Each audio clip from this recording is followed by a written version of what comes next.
Right, let's bring in tonight's panel, our regular Thursday panel, National Senator Matt Canavan and WA Opposition Leader Basil Zempilas.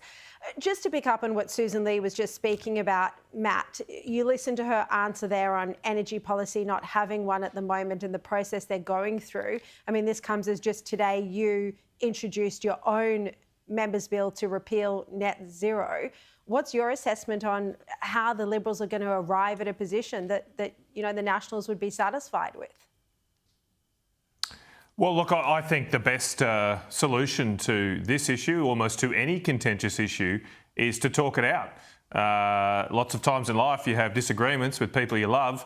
I often don't always agree with my wife, and I love her if she's watching, but you know, the best thing to do when there is that dispute is to talk the issue out, to actually communicate. And the problem we find ourselves in, Sharri, is we have never had a debate on net zero in the joint party room. It sounds unbelievable, but it's true. It's one of the most radical, I think, socialist policies that a government has ever imposed on Australia. It effectively means the government will have to decide what you can eat, how you can drive, how things are made. That's socialism. And the Liberal and National Party room have never debated this socialist plan. So, look, all I've been asking for nearly 4 years now is let's just have a debate. And obviously I've got certain views that I'll forthrightly put forward, but I think that is the best way to resolve something that is causing tension among otherwise trusted partners. Basil, I don't think I've ever asked you about this issue. Do you think net zero needs to be repealed? Do you think the federal government has gone too far on renewables? I think we need to be very careful, and I'm on the record as saying that the Liberal Party broadly, and certainly here in Western Australia, has not appealed to enough younger voters and has not appealed to enough women, and in many instances has not appealed to enough people in the city. So we need to be very careful about winding those things back when we know so many Australians care about our environment, they care about emissions. And I think net zero has become a phrase that captures the casual observer in this space. And so the language is important. I've got to say, look, Susan Lee is the leader. She is not into being rushed at the moment. She's made her case very clearly. She's working to her timetable. That is her prerogative. Others would rather her move along more quickly. Matt is one of them.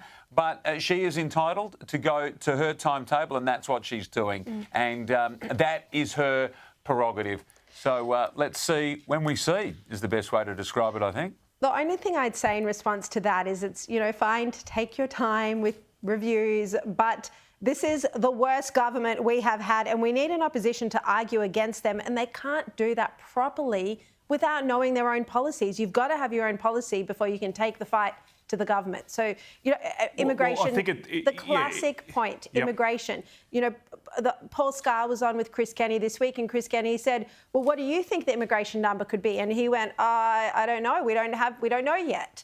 That's the issue. Well, Sharri, I mean, I think it's deeper than that also, because, though, no, I mean, notionally... Right, OK, Matt Canavan, you go. All right, we'll go in order. Yeah, look, I think it's deeper than that because we notionally remain committed to net zero emissions. It's not just that we're reviewing it or that we've got we're waiting to see. We remain committed to it, as Basil said. And while you remain committed to the same pathway the government's on, it's very hard to criticise them for the outcomes, the clear deleterious outcomes that are occurring in our energy market through the loss of jobs and industries, including in Basil's state. We lost our nickel industry. And it's fine for Basil to say, let's worry about people in the cities. What about the 10,000 people who lost their jobs in the nickel industry?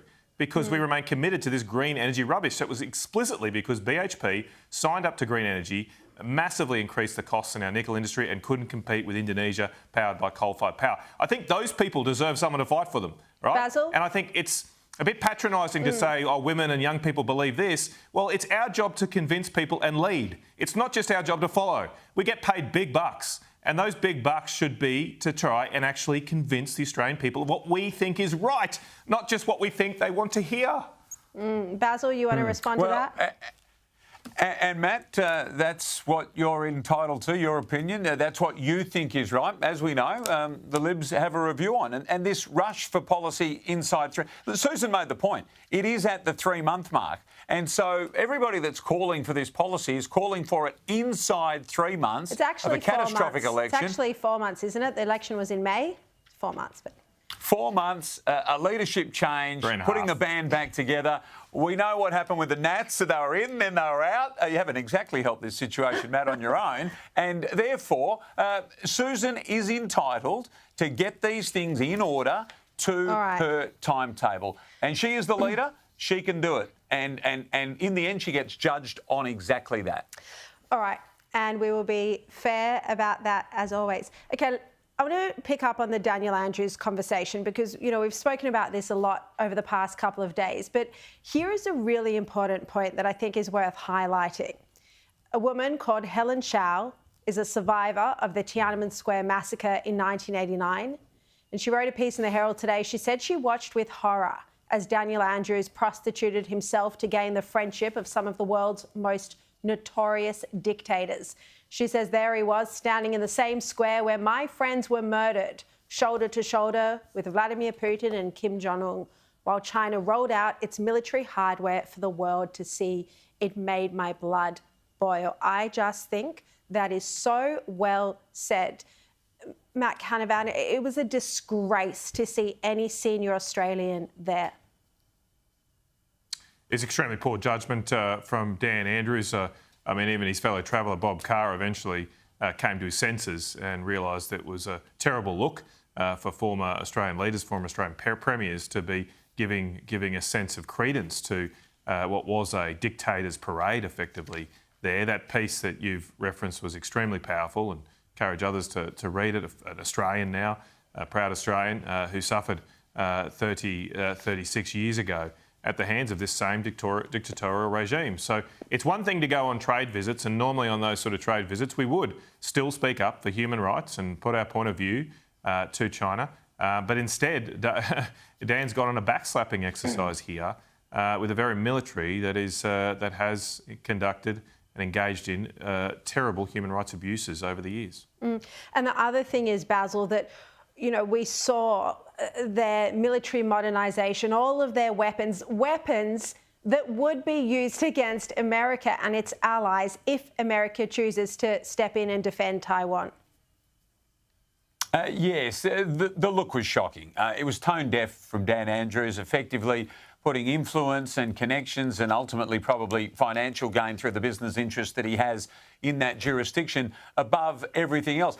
He has to live with that. I mean, everything you need to know about it is evident from the Australian government sending formally no representative. Clearly, Australia and China continue to have relations. That is sensible and productive, and they're a big trading partner. We get all of those things. But sharing that stage with the leader of Russia, with the leader of North Korea, and the leader and the Iranian leader, just a shocking look for Dan Andrews. And ultimately, he wears that on his own. It's on his conscience. If he feels comfortable enough doing it and that he's going to be okay when he comes home, that's on him. It was his choice. And a terrible look that's been condemned by everybody else. Yeah, it'll damage his credibility. Except the Prime Minister, Basil. The Prime Minister hasn't condemned it.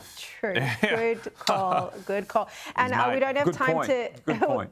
We don't have time to discuss it tonight, but everyone needs to read The Telegraph and the Courier Mail tomorrow because, Matt Canavan, you've got a fascinating article on migration and how the Prime Minister promised to halve it, but what the figures are really looking like. So... It's not one of those Matt Canavan cartoons, is it? I still can't understand that from a couple of weeks ago. No, we'll have to see if he's done any more. No, it's much more sensible and legible. It's not in Japanese. I haven't written it in Hirayana. That's a help. All right, Matt Canavan and Basil Zemplis, great to see you.